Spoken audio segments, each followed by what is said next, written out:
This surgery can gradually increase a person's height. Have you ever wondered how doctors can make a person's legs longer? The answer is limb lengthening surgery. This procedure is used to treat people with one leg shorter than the other, certain bone conditions, or, in some cases, to increase a person's height.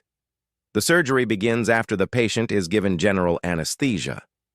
This means the patient is asleep and won't feel anything during the procedure. The surgeon makes a few small incisions over the leg. Now comes the most important step. Using special surgical tools, the surgeon carefully cuts the thigh bone or shin bone. This is done in a controlled way so the bone can heal properly.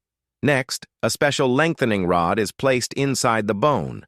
This rod is called an internal lengthening nail.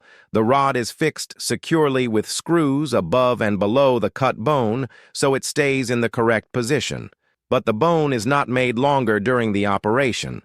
About a week after surgery, the lengthening process begins. The patient uses a small external controller that slowly extends the rod inside the bone. The rod usually lengthens the bone by about 1 millimeter each day.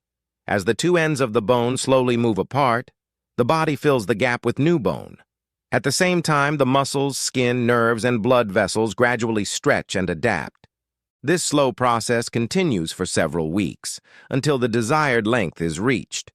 Once the leg has reached its new length, the rod stops extending, but the new bone is still soft. Over the next several months, the new bone slowly becomes stronger and harder until it is fully healed.